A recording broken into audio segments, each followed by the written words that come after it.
दोस्तों नमस्कार, मैं हूं विनीता यादव। चुनाव आयोग खुद को पाक साफ बताने के लिए ना जाने कितने जतन कर रहा है, लेकिन क्या वाकई में चुनाव आयोग को आप इतना पाक साफ सर्टिफिकेट दे सकते हैं? पहली बार ऐसा हो रहा है कि चुनाव आयोग खुद को साफ साबित करने के लिए प्रेस कॉन्फ्रेंस करता है।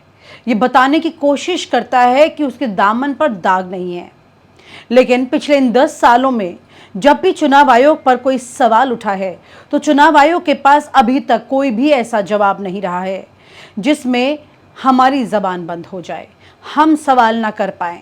लेकिन यहाँ उल्टा है, खुलेआम चुनाव आयोग से ऐसे सवाल पूछे गए जो पहले कभी नहीं पूछे गए हैं।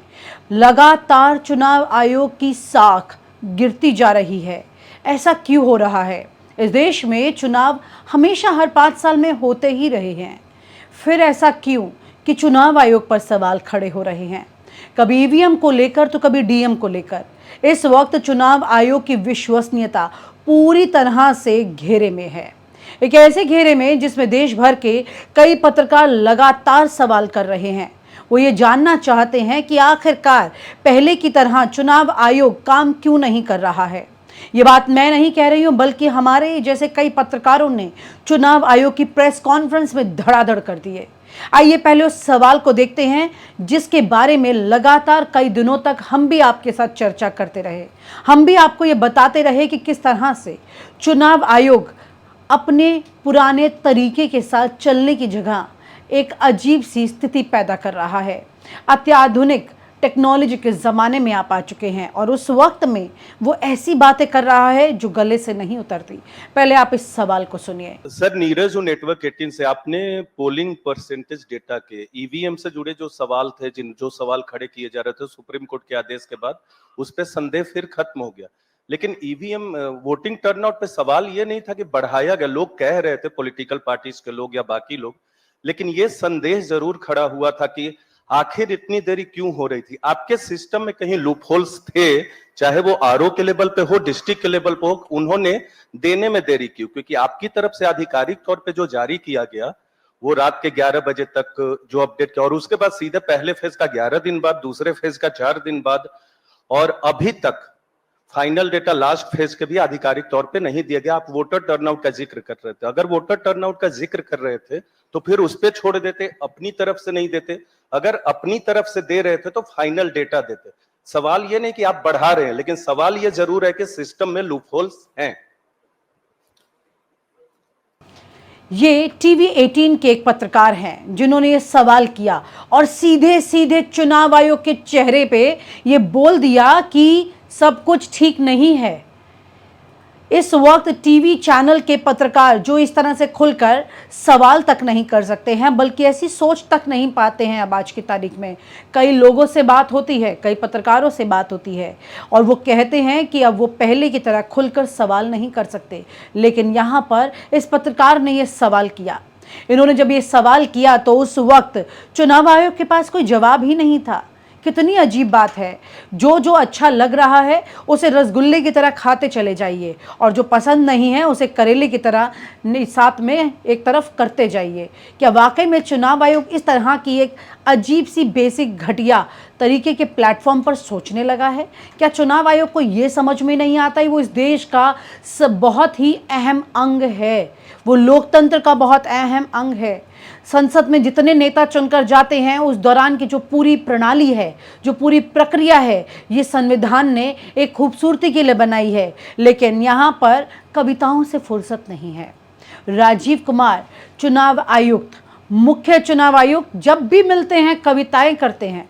कविताओं के अलावा उन्हें आजकल कुछ सूझ ही नहीं रहा है। इस देश में उन्हें बेरोजगारी नहीं दिखती, महंगाई नहीं दिखती। इस देश में इस वक्त जिस तरह से पूरा विपक्ष एकजुट हो खड़ा है उन्हें वो भी नहीं दिखता।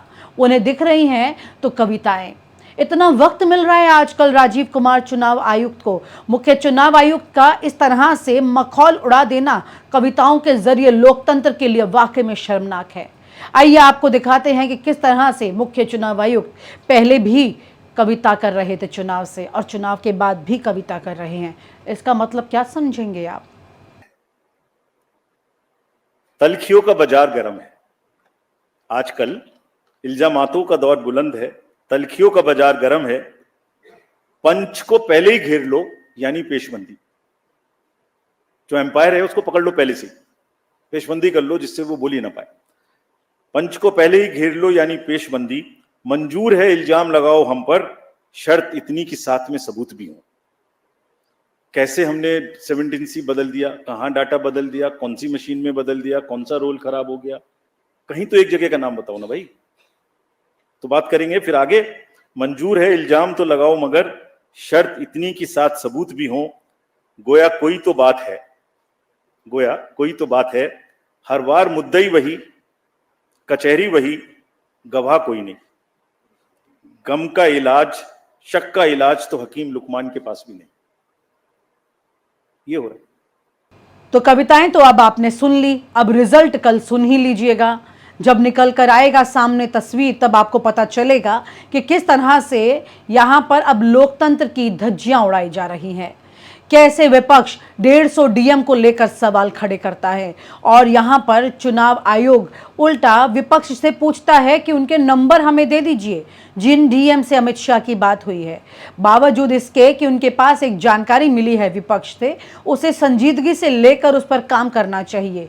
वाकई में अब ये कह सकते हैं कि कोई भी पद किसी व्यक्ति की वजह से जिंदा होता है तो उसी की वजह से वो मर भी सकता है। यहाँ पर अगर कई डीएम वाकई में अपनी जिम्मेदारियां निभाते हुए लोकतंत्र की साख को बचाते हुए एक अच्छे परिणाम के लिए सही मेहनत करें तो शायद तस्वीर बदल सकती है। दूसरे चरण के 4 दिन के बाद जब आंकड़े सामने आते हैं, इस पर हम पहले भी सवाल उठा चुके हैं, तो आप एक बात समझिएगा, उसको लेकर चुनाव आयोग ने कुछ नहीं कहा। क्योंकि जब आप पहले चरण के 11 दिन के बाद आंकड़े लेकर आ रहे हैं और दूसरे के 4 दिन बाद, तो एक सिंपल लॉजिक समझ लीजिए, अगर दूसरे चरण में जो चुनाव हुआ उसके आंकड़े 4 दिन में आ सकते थे तो फिर पहले चरण के भी 5 दिन तक, 3 दिन तक आंकड़े आ सकते थे, लेकिन ऐसा नहीं हुआ। यहाँ पर कुछ ऐसा है जो साफ सुथरा नहीं है। उसी को लेकर इन पत्रकार ने सवाल किया था मुख्य चुनाव आयुक्त से। उनके पास सही जवाब होता तो वो जवाब दे देते, लेकिन उन्होंने जवाब नहीं दिया। इसी तरह की कुछ तस्वीर दिखाई दी थी जब मोदी के भाषण को लेकर चुनाव आयोग से सवाल किया गया था राजस्थान में चुनाव के दौरान। उस वक्त भी उन्होंने उस सवाल को पास कर दिया था। पता नहीं चुनाव आयोग आजकल पास करने में ज़्यादा विश्वास क्यों कर रहा है। यहाँ पर चुनाव आयोग से सवाल किया गया 1 करोड़ 7 लाख वोटों को लेकर भी। उस पर उन्होंने कहा कि यह गलत तरीके की खबर फैलाई जा रही है। क्या वाकई में ये गलत तरह की खबर फैलाई जा रही है या फिर सही सवाल आपसे किया गया है? आपको ये समझना होगा, चुनाव आयोग ज़्यादा दिन तक इस तरह से टालम टोल हरकतें नहीं कर सकता है। अगर आप अपनी जगह पर मजबूत हैं, आपके सवाल सही हैं, तो फिर उन्हें जवाब देना ही होगा। इस देश में सबसे ज़्यादा खूबसूरत बात है इस देश का संविधान, जो किसी भी तरह से किसी को भी तानाशाही करने का मौका नहीं देता है। हर एक संस्था के ऊपर कुछ और कंट्रोलिंग पावर है और उसका इस्तेमाल हर व्यक्ति कर सकता है। आपको संविधान को पढ़ना होगा, उसे समझना होगा। आपको ये जानना होगा कि इस संविधान को छेड़छाड़ अगर कोई करता है तो इस देश की वाकई में भविष्य के साथ बहुत बड़ी छेड़छाड़ हो सकती है। चुनाव आयोग की ये प्रेस कॉन्फ्रेंस ये साफ कह रही थी कि वो आज सिर्फ और सिर्फ सफाई देने के लिए सामने आए हैं। ये वो सफाई है क्योंकि विपक्ष के तमाम नेताओं ने चुनाव आयोग से जाकर कल मुलाकात की, फिर वही देखा देखी, फिर एनडीए के नेताओं ने जाकर उनसे मुलाकात की और फिर बाद में एक पूरी रणनीति बनाई गई। रणनीति में बनाया गया कि चुनाव आयोग इस तरह से एक प्रेस कॉन्फ्रेंस करेगा क्योंकि कल चुनाव के नतीजे आने वाले हैं। चुनाव के नतीजे आने के बाद भी प्रेस कॉन्फ्रेंस होगी, लेकिन सवाल ये उठता है कि चुनाव के जो नतीजे सामने आएंगे क्या उन पर वाकई में आप और हम यकीन कर पाएंगे? क्योंकि चुनाव आयोग के रवैये से तो कम से कम ये कतई नहीं लगता है। जिस तरह से वो इस वक्त एक पार्टी का हिस्सा दिखने लगे हैं और चीज़ें पारदर्शी नहीं दिखाई दे रही हैं, और ये सवाल राजीव कुमार के चेहरे पर सीधे सीधे पत्रकार पूछ रहे हैं, इसी से आप अंदाज़ा लगा लीजिए। अगर यहाँ पर कोई वाकई में रीढ़ की हड्डी वाला चुनाव आयुक्त बैठा होता तो क्या जवाब होता, ज़रा सोचिएगा ज़रूर। अगर इस कुर्सी पर टीएन शेषन आज बैठे होते तो आप सोचिए कि चुनाव आयुक्त का क्या जवाब होता। क्या वो इसी तरह से कविताएं करते हुए, अटखेलियां करते हुए प्रेस कॉन्फ्रेंस को ख़त्म कर देते, या फिर वाकई में यहाँ पर कोई बड़ी बात सामने निकल कर आती, उस पर बड़े कदम उठाए जाते। बड़े से बड़े नेताओं को चुनाव आयोग सख्ती से ट्रीट कर सकता है चुनाव के दौरान, लेकिन अब चुनाव आयोग कहीं पर भी कुछ करते दिखाई नहीं देता है। उसका डंडा सिर्फ और सिर्फ विपक्ष पर चलता है। ये सवाल इसलिए बन रहे हैं क्योंकि अभी चीजें निष्पक्ष दिखाई नहीं दे रही। अगर ये निष्पक्ष दिखाई दे तो ये सवाल अपने आप खत्म हो जाएंगे। क्या वाकई में चुनाव आयोग की प्रक्रिया इस वक्त पारदर्शी है? आप इस वीडियो में कमेंट करके जरूर लिखें। क्या आप हमारी बातों से सहमत हैं? ये बात आप हमारे साथ साझा जरूर करें, क्योंकि ये समझना बहुत ज़्यादा ज़रूरी है।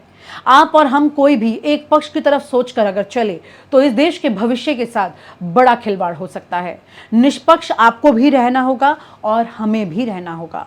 बड़ी बात यहाँ पर यह है कि कल जब चुनाव के परिणाम आएंगे सामने, उस वक्त क्या वाकई में आप उसे यकीन कर पाएंगे? क्या आप लोकतंत्र की खूबसूरती को बढ़ा हुआ महसूस करेंगे, या फिर कुछ और बातें आपके जहन पर कब्जा कर लेंगी?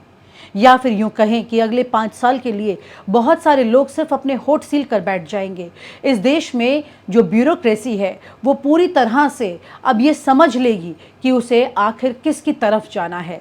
अभी तक पत्रकारों के एक तरफा होने की बात हो रही थी, अब पूरी तरह से अफसरशाही भी अगर एक तरफा दिखने लगी तो क्या होगा? उसके अलावा सबसे बड़ी बात है, न्यायपालिका को लेकर अखिलेश यादव ने भी ये सवाल उठाया आज प्रेस कॉन्फ्रेंस करते हुए। उन्होंने कहा कि पीछे के दरवाजे के जरिए न्यायपालिका को भी प्रभावित करने की बात की जा रही है। कुछ इसी तरह की बात कुछ वक्त पहले सीजीआई को चिट्ठी लिखकर तमाम वकीलों ने की थी और उन्होंने कहा था कि किस तरह से नेता न्यायपालिका को भ्रमित करने की कोशिश कर रहे हैं, उन्हें इन्फ्लुएंस करने की कोशिश कर रहे हैं और फिर उसके बाद अपने पक्ष में उसके फैसले लेकर आ रहे हैं। अगर देश के ये चारों स्तंभ इसी तरह से किसी ना किसी वजह से किसी के कब्जे में होते चले गए, एक तरफा होते चले गए, तो संविधान में एक दूसरे पर टैप करने वाले ये स्तंभ अपने आप ही धराशायी हो जाएंगे। संविधान को पढ़िए। मैंने आपको पहले भी कहा था कि आपको ये समझना होगा, ये पढ़ना होगा, देश के इतिहास को पढ़ना होगा, देश के वर्तमान के लिए आपको राजनीतिक विज्ञान को पढ़ना होगा और देश के संविधान को पढ़ना होगा। तब आप अपने आप जागरूक हो जाएंगे और ये समझ जाएंगे, चाहे वो बीजेपी हो या कांग्रेस, कौन सही है और कौन गलत है। और आप हमसे जुड़े रहने के लिए सब्सक्राइब करें YouTube पर, फॉलो करें ट्विटर पर और लाइक करें Facebook पर। और ज्यादा जानकारी के लिए आपको